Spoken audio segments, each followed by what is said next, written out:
हातांबरेकर आणि आपण पाहत आहात बिझनेसवर चर्चा। आज आपल्यासोबत SM एंटरप्राइजचे शुभेंदू मोडक आहेत आणि आपण त्यांची आज इंटरव्ह्यू घेणार आहोत। त्यांनी बिझनेस कसा स्टार्ट केला, त्यांचा बिझनेसची जर्नी काय आहे आणि त्यांना त्यांच्या पूर्ण बिझनेस जर्नीमध्ये काय काय इश्यूज आले, चॅलेंजेस आले, ते ग्रो कसे झाले, आज आपण ते पाहणार आहोत। नमस्कार।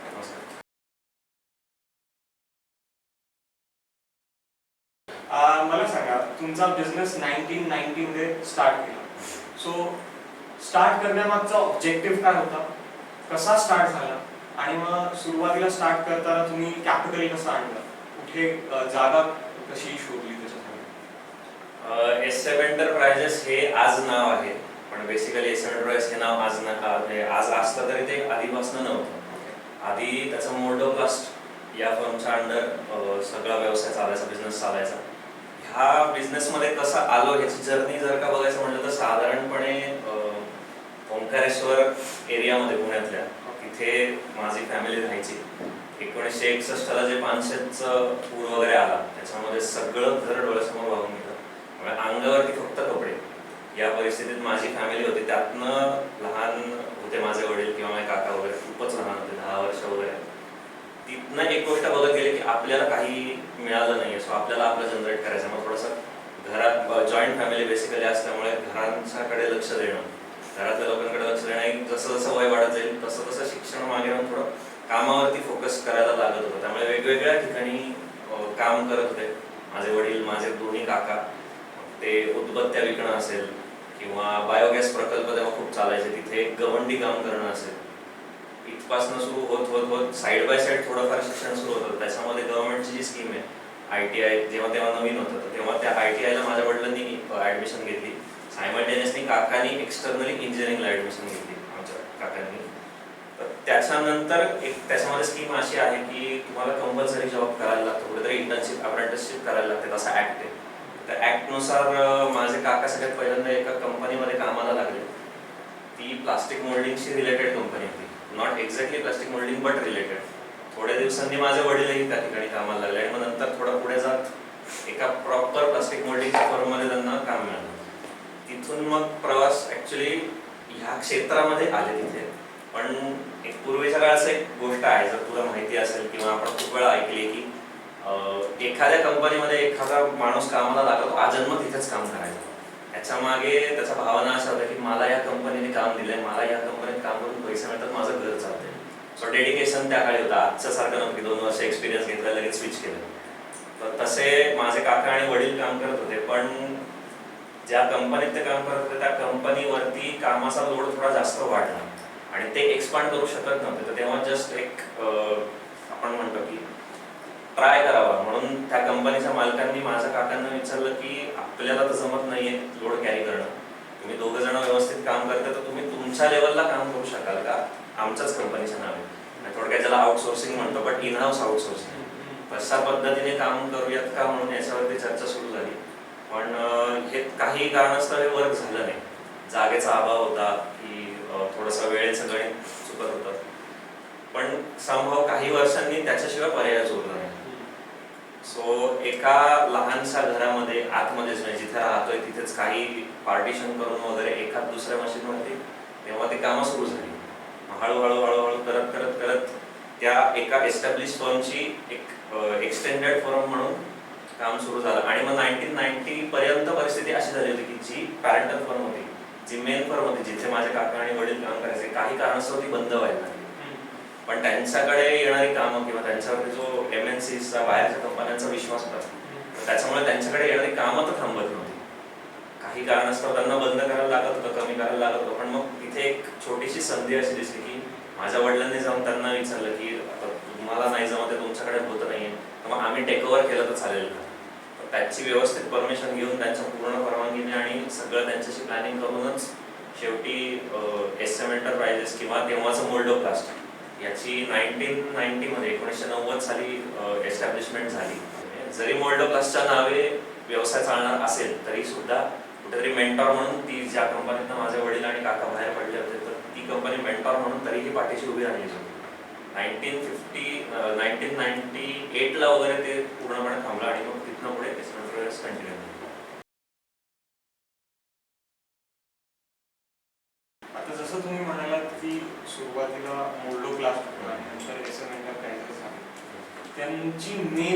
इन्स्पिरेशन काय होती तुमच्या वडिलांची आणि काकांची बिझनेस स्टार्ट करण्यासाठी किंवा नवीन एंटरप्राइज स्टार्ट करण्यासाठी? बिकॉज सर्वात महत्त्वाची कोणतेही बिझनेस स्टार्ट करण्यासाठीची गोष्ट आहे ती म्हणजे इन्स्पिरेशन. आपलं कल्चर असं आहे की जॉब बेस्ड कल्चर आहे, जॉब करा, पण मग बिझनेस स्टार्ट करण्यासाठी ती इन्स्पिरेशन कुठे? सुरुवातीला तसं बघितलंच तर माझे वडील आणि माझे काका जॉबच करत होते. पण जसं मी तुला आधी म्हणलं की पूर्वीच्या काळाचं कल्चर असं होतं की मी एका कंपनीमध्ये काम करतोय म्हणजे मी त्या कंपनीचं देणं लागतो. म्हणजे ते मला पैसे देतात, मी काम करतोय, त्याचे कामाचेच पैसे मिळतात, पण कुठेतरी एक अटॅचमेंट असायची, बाउंड, एक आपण म्हणतो ना बॉन्ड असतो आपला, तसा बॉन्ड असायचा. जेव्हा एक्सटर्नली एक आउटसोर्स करायचं चालू झालं किंवा चालू केलं कामाला राहतं, तर त्याच्यामध्ये असं होतं की कितीही झालं तरी आपल्याला त्यांनी उभं केलंय. जसं मी सुरुवातीलाच म्हटलं की आमच्याकडे घरदार काहीच नव्हतं. तिथपासनं करत करत करत शेवटी प्रत्येक गोष्टीची किंमत एवढी वाढत गेली होती की आपल्याला त्यांनी संधी दिली म्हटल्यावर की आपण त्यांना आपलं 100% देणं लागतोच. यामुळे आम्ही असं म्हणजे प्लास्टिक मोल्डिंग क्षेत्रामध्ये आलो. आमचे काका आणि वडील आले आणि मग एकदा त्या क्षेत्रात आलोय तर मग आपण तेच क्षेत्र पुढे परस्यू करू. याच्यासाठी सगळ्यात महत्त्वाचं कारण ठरलं की ज्या कंपन्यांची कामं त्या कंपन्यांकडे येत होती किंवा मोल्डो ग्लासकडे येत होती त्यांचा कुठेतरी विश्वास होता. म्हणजे आम्ही एकटेच होतो का महाराष्ट्रात तर नाही, मल्टिपल लोक सेम व्यवसाय करत होते, पण तरी सुद्धा जर का बाहेरनं कुठेतरी आपल्याकडे येतंय म्हटल्यावर की आपण त्याला 100% दिलेच पाहिजे. कुठेतरी एक त्याला आपण प्रामाणिकपणा म्हणतो याच्यावरती, म्हणून प्रामाणिक राहायचं आहे आपण त्या क्षेत्राशी, आपण करायचं आहे, आपली डेव्हलपमेंट होती, आपल्यालाही जमत आहे, आपल्यालाही नॉलेज मिळत आहे. बरं आपल्या मागे कोणीतरी मेंटॉर म्हणून उभं आहे, सिनियर मेंटॉर म्हणून कोणीतरी उभं आहे, त्याच्यामध्ये आम्ही आहोत पाठीशी, तुम्ही करा, काय अडचण लागली तर. ह्याच्यामुळे थोडंसं कॉन्फिडन्स बिल्डअप होतं आणि ह्याच्यामुळे SM एंटरप्राइजेसमध्ये प्लास्टिक मोल्डिंगलाच फोकस दिला गेला. नाही तेव्हा इतरही काही साईड बिझनेस चालू होते, पण ते 100% बॅकफुटला जाऊन फक्त प्लास्टिक मोल्डिंगवरती फोकस झालं.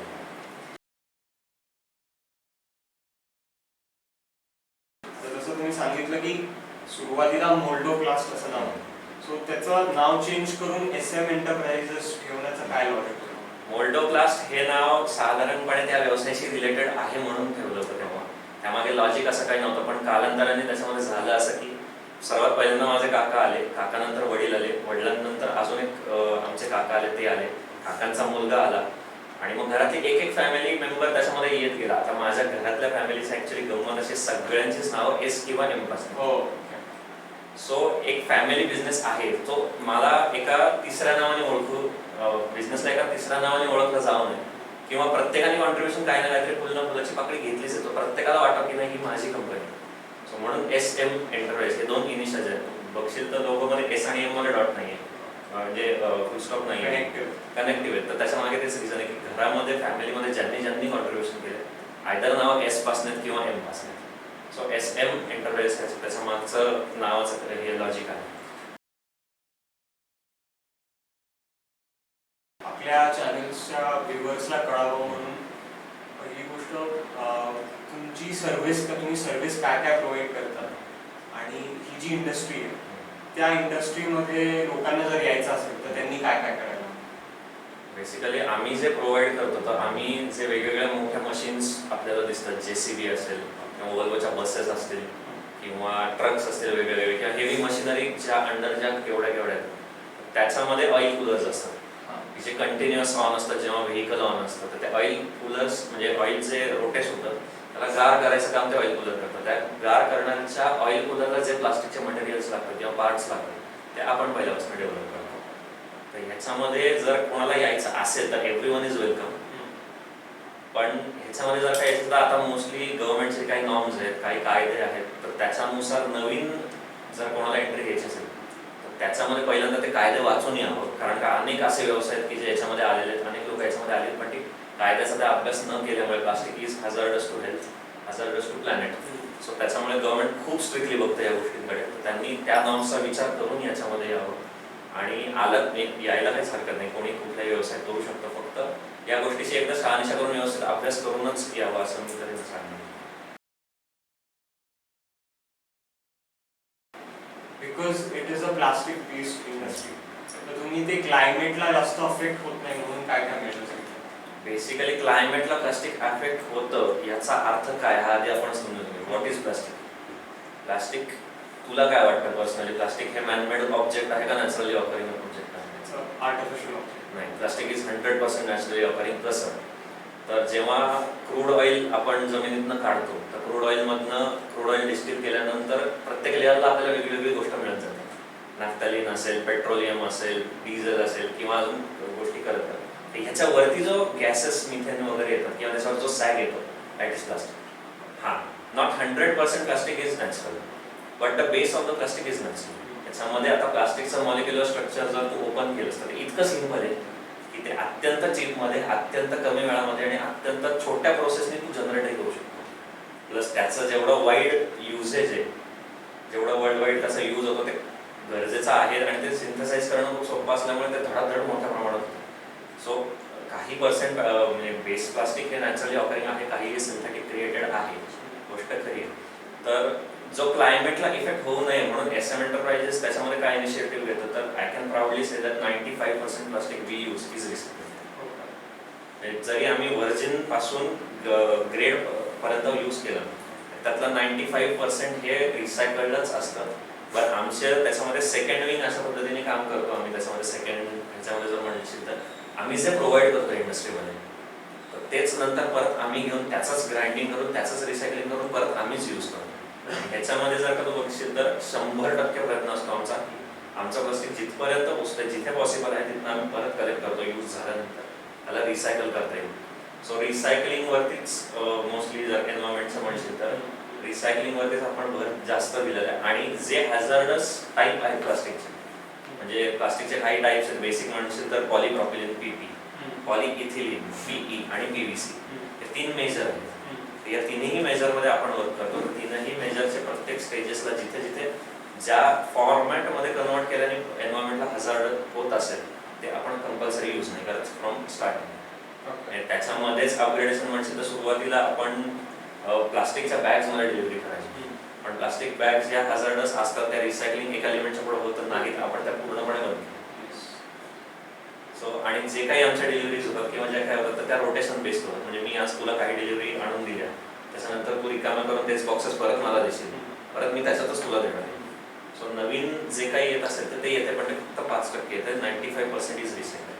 So basically the entire business is eco-friendly. Even though the plastic is used, recycling more to eco-friendly होऊन जातं. हा, एका अर्थाने तसं तू म्हणू शकतो.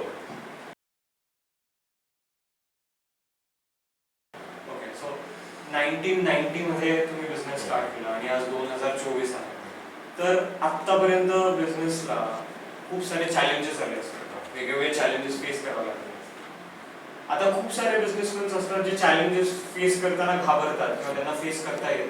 मग SM एंटरप्राइजेसनी पहिली गोष्ट तर काय काय चॅलेंजेस आले आणि त्या चॅलेंजेसला कसं फेस केलं, तर कुठल्याही बाबतीत ते चॅलेंजेस चॅलेंजेस म्हणशील तर सगळ्यात पहिलं चॅलेंज हे आलं की प्लास्टिक जरी इझी आहे, मिळणं सोपं आहे, चीप इन मार्केट आहे, पण ते प्लास्टिक कन्वर्ट करायला जी प्रोसेस आहे, जी मशिनरी आहे खूप लिमिटेड. पूर्वीच्या काळी परिस्थिती अशी होती की भारतामध्ये 4 ते 5 लोकांकडेच फक्त ती अवेलेबल होती. आता बऱ्याच जणांनी केलं, आता फॉरेनवरून आपण म्हणजे मशीन्स पण आणू शकतो, इम्पोर्ट वगैरे पण करतो, बट द थिंग इज त्या काळी खूप कमी होतं. पण जसं मी सुरुवातीला म्हटलं की आमच्या मागे एक मेंटरशिप उभी होती.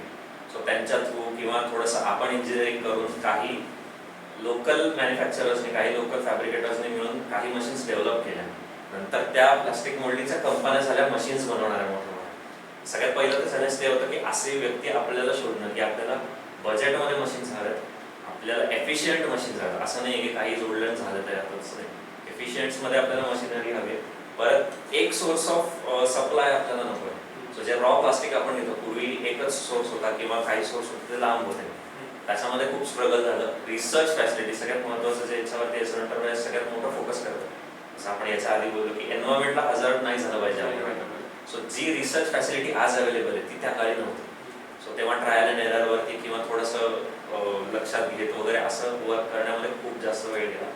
सेकंड थिंग इज जे कॉम्पिटिशन बिल्डअप होत होतं आजूबाजूला, आता परिस्थिती अशी आहे की आता प्रत्येकाने सेक्टर वाटून घेतलेलं. पूर्वीच्या काळी तसं नव्हतं. सो कॉम्पिटिशन पण त्याच्यामध्ये होती, पण त्याच्यातही जसं आपण आज म्हणतो की आपल्याला एखाद्याला मदत हवी असेल, एखाद्याला काय अडचण तर दुसरा मदतीला येतो, ही परिस्थिती त्या काळी थोडीफार कमी होती. त्याच्यामुळे त्याच्यामध्ये थोडं स्ट्रगल व्हायचं. परत डिमांड खूप जास्त वाढल्या होत्या लोकांच्या, किंवा डिमांड सडनली तुला असं फेस केलेलं आहे. दादा माझे वडील नेहमी सांगतात की काही काळ खूप मोठा गेला, खूप चांगल्या ऑर्डर्स होत्या, काही खूप चांगल्या प्रकारच्या डेव्हलपमेंट्स होत्या, पण सडनली थांबलो. सडनली एक काळ असा आला की काहीच नाही आपल्याकडे. मग तेव्हा थोडंसं साईड बिझनेसवरती जे आम्ही चालू ठेवलं होतं बॅकग्राऊंडला त्याच्यावरती सस्टेन करणं आलं. आणि सगळ्यात मोठा 2 गोष्टी मी सांगेन की प्लास्टिक मोल्ड करायचं. सो जो तो मोल्ड असतो तो डिझाईन खूप प्रिसाइजली करायला. आज ठीक आहे, आज आपल्याकडे CNC आहे, कम्प्युटराइज सगळे सिस्टम्स आहेत, टेक्निशियन्स तेवढे तगडे आहेत. पूर्वीच्या काळी तसं नव्हतं. पूर्वीच्या काळी complete pen and paper method होती, त्यामुळे त्याच्यावरती करत करत पहिले क्ले मोल्ड तयार व्हायचा. क्लेवरनं मग त्याचं मेटल कटिंग व्हायचं आणि मेटल कटिंग म्हणून मग तो मोल्ड बाहेर यायचा, मग त्याच्या ट्रायल्स व्हायच्या. जर ट्रायलमध्ये फेल गेलं तो मोल्ड पूर्णपणे कचरा. सो त्याच्यासाठी फायनान्शियल खूप खर्च बऱ्यापैकी झाला होता. खर्च त्याच्यामध्ये गेला, फायनान्शियल थोडा कमी जास्त झालं होतं. पण कधीच माझ्या वडिलांना मी आजपर्यंत बघत आलं किंवा काकांना बघत आलं की कधीच ह्या फेजेस, या आम्ही स्ट्रगल पिरियड किंवा आपल्याला थोडं सेटबॅक लागलं म्हणून नाही, हे आपण आपल्या एज्युकेशनचा पिरियड म्हणून बघितलं की हा एकेकाळी ही परिस्थिती आपल्याला आली आहे. समजा आज माझ्याकडे परत आली, माझं लक्षात आहे मी त्या काळी काय शिकले. सो त्याच्यावरनं अपग्रेड करत आज मी सस्टेन करू शकतो. सो एक शिक्षणाचा पिरियड आम्ही याला म्हणतो. नॉट अ स्ट्रगल पिरियड किंवा नॉट एक चॅलेंजिंग पिरियड, बट एक शिक्षणाचा पिरियड. तुम्ही मल्टीनॅशनल कंपनी सोबत पण काम केले, such as Tata, L&T, Volvo, JCB. So ते एक्सपिरियन्स त्याचा कसा होता? तुम्ही त्यांना कसं डिमांड त्यांची फुलफिल करत होता? एक्सपिरियन्स म्हणशील तर इट्स अ वंडरफुल एक्सपिरियन्स. कारण का मल्टीनॅशनल सोबत काम करणं कधीही भारीच असतं. बिकॉज आपण ज्या लेवलला विचार करतो, तुम्ही ज्या लेवलला विचार करतो ते त्याचा पलीकडे विचार करत असतो. आपल्यासाठी आपलं रिजन असतं, आपल्यासाठी आपला एरिया असतो, स्टेट असतं, आणि त्यांना वर्ल्ड कव्हर करायचं. सो त्या प्रत्येक गोष्टीची पॉसिबिलिटी विचार करून करत असतो. It's a extremely fantastic experience जो कंटिन्यू येतोय. त्यांच्याकडे अप्रोच होणं इट्स अ स्किल. म्हणजे तिकडे जायचं, त्यांची नीड माहिती करून घ्यायची. बरं MNCने एका छोट्या स्मॉल स्केल इंडस्ट्रीतल्या बिझनेसवरती ट्रस्ट करावा याच्यासाठी सुरुवातीला साधारणपणे म्हणजे खूप प्रयत्न करायला लागले होते. खूप तिकडे जाऊन स्ट्रगल करायला लागलं होतं. त्यांना समजावायला लागलं होतं की नाही, आम्ही केपेबल आहोत, आम्ही करू शकतो, रादर तुम्ही आम्हाला सपोर्ट करा. आणि ह्याच्यामध्ये मी एका कंपनीचा मुद्दा म्हणून उल्लेख केला की टेल्को म्हणून जी होती, जी आता टाटा मोटर्स आहे, त्यांनी खूप सपोर्ट केला. त्यांच्यामध्ये खूप लोक होते की ज्यांनी सांभाळून घेतलं किंवा त्यांनी गाईड केलं की असं नाही, तुम्ही असं करा, तुम्ही ह्या मेथड्स यूज करा, तुम्ही ह्या टेक्निक्स यूज करा. सो ते गाईड खूप चांगल्या पद्धतीने करत आले. त्याचा अनुभवाचा जो काही भाग आहे तो पुढच्या MNCsला अप्रोच व्हायला झाला. मग एक एक करत करत करत आज आपल्याकडे जवळपास 29 MNCsची कामं आज आपण चालवतो, ज्याच्यामध्ये भारतातल्याही कंपन्या आहेत, काही परदेशी कंपन्या आहेत, काही अजून डेव्हलपमेंटमध्ये आहेत, काही डेव्हलप झालेल्या पण आहेत. पण याच्यामध्ये जसं मी आधी म्हटलं की एक तर शिकण्यासारखं खूप असतो. प्रत्येक कंपनीमध्ये प्रत्येक गोष्ट नव्याने शिकत असतो. पण तिथे ती लोक सपोर्टही करत असतात. पण हे सगळं सपोर्ट करण्यासाठी त्यांनी त्यांच्या आउट ऑफ द बॉक्स जाऊन आपल्याला मदत करण्यासाठी जो ट्रस्ट पाहिजे असतो, तर तो ट्रस्ट बिल्डअप होण्यासाठी सुरुवातीला आपल्याला त्यांच्याकडे अप्रोच होणं वगैरे ह्या सगळ्या गोष्टींमधून एक एक स्टेप बाय स्टेप करत त्यांच्याशी बोलून चर्चा करून त्यांच्यामध्ये आपण इनिशिएटिव्ह घेऊन वेळप्रसंगी मग नाही काम मिळालं तरी चालेल नाही, असंही झालेलं आहे की आपण एका MNCकडे अप्रोच झाले, त्यांची कामं नाही मिळाली, पण त्यांच्या लोकांनी नंतर बाहेर सांगितलं की तुम्ही छान पद्धतीने सांभाळून घेताय किंवा समजून घेताय गोष्टी. So the quality of listening ज्याला म्हणतात, त्याच्यातनं हळूहळू डेव्हलपमेंट होत होत होत आज MNC पर्यंत किंवा आज 29 MNCs आपण कव्हर करतो.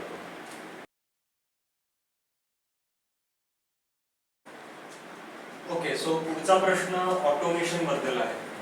ऑटोमेशनचा वापर करून तुम्ही मॅन्युफॅक्चरिंगची स्पीड आणि इफिशियन्सी कशी वाढवली?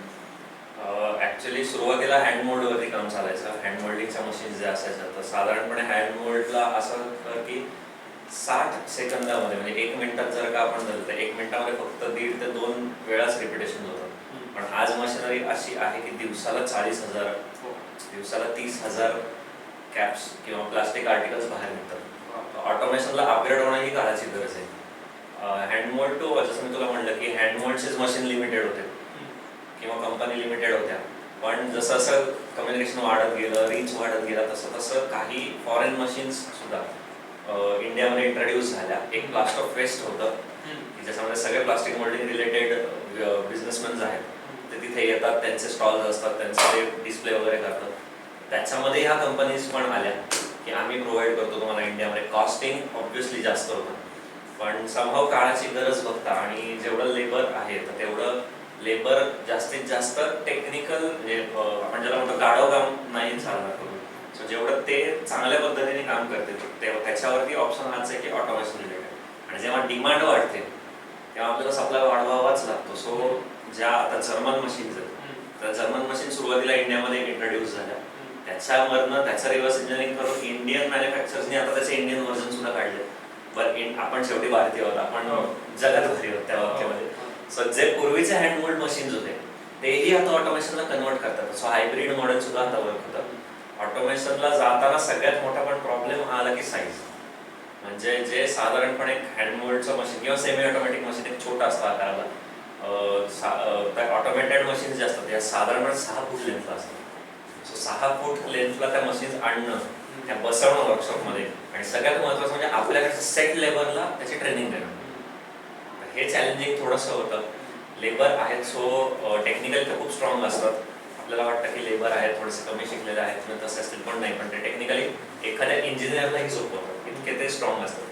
सो त्याच्यामध्ये त्यांना ट्रेनिंग देणं हा एक चॅलेंज होता, थोड्या वेगळ्या पद्धतीने, की आपण जनरली आपल्या भाषेत शिकतो म्हणजे त्यांना त्यांच्या भाषेत शिकवणं एक चॅलेंजिंग होतं. पण त्याचं डेव्हलपमेंट थोडं हेवी असतं. एवढा हा फरक आहे म्हणजे दोघांमधला. ऑटोमेशनकडे जाताना मोस्टली हा फरक आला की साईज इश्यू एक तर आला, नॉलेज इश्यू एक आला, आणि सेकंड थिंग इज की त्याचा सपोर्ट जो असतो की एखादं मशीन डॅमेज झालं पटकन मिळत नाही आपल्याला त्याचं रिप्लेसमेंट, जे हँडप्रेसचं किंवा सेमी ऑटोमॅटिकचं. सो त्याच्यामध्ये थोडंसं चॅलेंज झालं, बट अगेन की ते वर्क होत गेलं. SM एंटरप्राइज जेव्हा सुरू केली त्यावेळेस फक्त 2च वर्कर होते आणि एकच मशीन होती, आणि आज आपण बघतोय की 5 वर्कशॉप्स आहेत. सो मग ते चेंज, हा ड्रास्टिक चेंज कसा आला? नाही, ड्रास्टिक चेंज नाही. SM एंटरप्राइजेस मोल्डो प्लास्टची सुरुवात 1990ला झाली. SM एंटरप्राइजेस 1996-1997 मध्ये आलं. आज 2024 मध्ये 34वं वर्ष जेव्हा चालू आहे तेव्हा 5 वर्कशॉप्स, 15 टेक्निशियन्स आणि जवळपास 40 मशीन्स आपल्याकडे अवेलेबल आहेत. तर जसं मी तुला आधी म्हणलं की ट्रस्ट असतो कंपनीचा आपल्यावर, किंवा आपण तो बिल्डअप करतो. त्यातून मग 1तनं 2, 2तनं 3, 3तनं 4, 4तनं 5 असे होत जातात. तर तसंच SM एंटरप्राइजचं एक वर्कशॉप होता, 1मधनं 2 झाले, 2मधनं मग पुढे अजून 2 आले, आणि असं करत करत परत जसं तुला म्हणलं की एक मशीन होतं, एकानंतर 4 झाले, 4नंतर आज आता आपल्याकडे इतके मशिनरीज आहेत, किंवा 2 एम्प्लॉईज होते ते आता 15 टेक्निशियन्स आपल्याकडे, त्यांच्या अंडर अजून इतर आपल्याकडे लेबर असतात, कामाला लोक असतात. तर हा प्रवास ऍक्च्युली टप्प्याटप्प्यात झालेला. त्याच्यातली एक खूप इंटरेस्टिंग गोष्ट अशी की जी माझ्या वडिलांना आणि माझ्या काकांना व्यवसायाच्या सुरुवातीलाच एक मेंटरशिप मिळाली होती.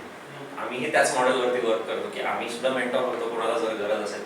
भले ते त्यांच्या फर्मच्या नावे काम नाही करतात, ते SM एंटरप्राइजेसच्याच नावे काम करतात, पण ते त्यांच्या इंडिव्हिज्युअल वर्कशॉपमध्ये काम करतात, त्यांच्या इंडिव्हिज्युअल स्पेसमध्ये काम करतात, त्यांच्यानुसार काम करतात. त्यांना कुठेतरी एक हे आहे की आपल्या मागे एक मेंटॉर उभा आहे तसं. आणि ह्याचं पूर्ण रूट जर तू म्हणशील तर आमच्या आधीच्या सुरुवातीच्या काळामध्येच होतं की वडिलांना काकांना कोणीतरी मदत केली होती, आपण ती शिकवण विसरली नाही पाहिजे.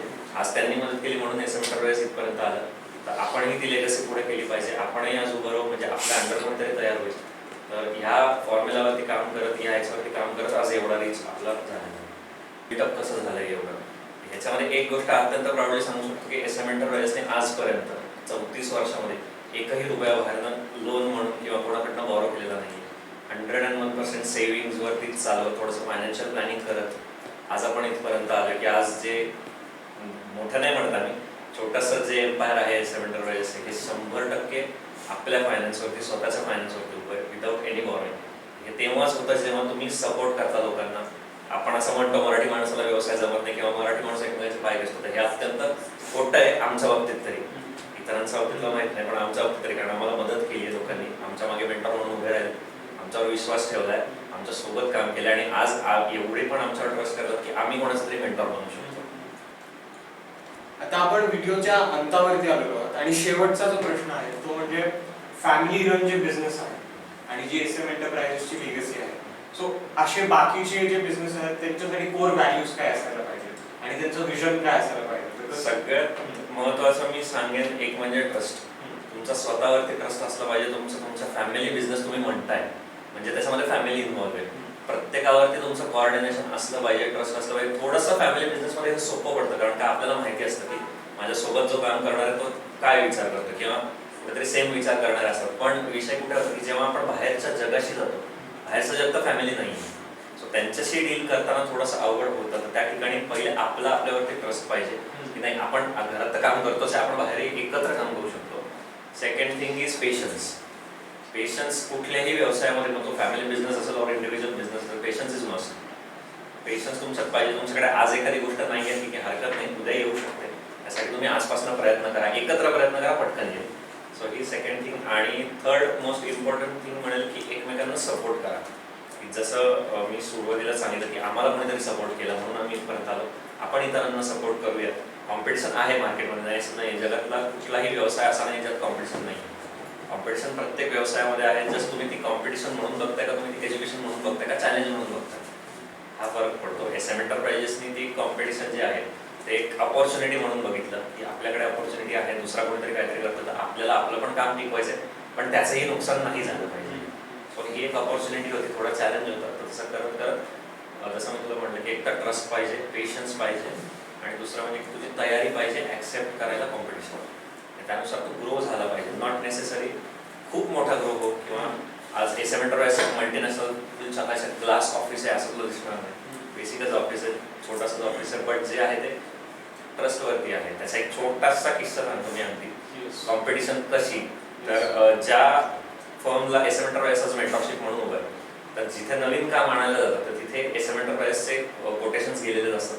तिथे त्याही लोकांचे कोटेशन्स गेले, पण जेव्हा त्यांना कळतं की SM एंटरप्राइजनी कोट केलं, तर ती लोक स्वतःहून माघारी येतात. जस्ट की नाही, हे आमचे मेंटर आहेत, तुम्ही ह्यांना प्राधान्य द्या किंवा यांच्याकडे जा. तर आता जर तुझा व्यवसाय आहे, माझा सेम व्यवसाय, आपण दोघं एकाच ठिकाणी गेलो तर आपण दोघं एकमेकांना कट करायला बघतो. पण ट्रस्ट इथपर्यंत डेव्हलप केलेला आहे किंवा इथपर्यंत सपोर्ट डेव्हलप केलेला आहे की एखादा त्याच्यासाठी स्वतःहून मागे होत असेल आजच्या काळामध्ये. सो ह्याच्यासाठी 3 व्हॅल्यूज आम्हाला नेहमी वडिलांकडनं शिकायला मिळाले. एक म्हणजे ट्रस्ट, दुसरं पेशन्स, आणि तिसरं ॲक्सेप्टन्स टू कॉम्पिटिशन. मित्रांनो, आता आपण एपिसोडच्या अंताला आलो आहोत, आणि आजची जी इंटरव्ह्यू होती ती फार सुंदर होती, इन्स्पिरेशनल होती. आता आपण हा एपिसोड इथेच थांबूयात. आपण इथून पुढे भेटत राहू. येण्यासाठी फार फार धन्यवाद.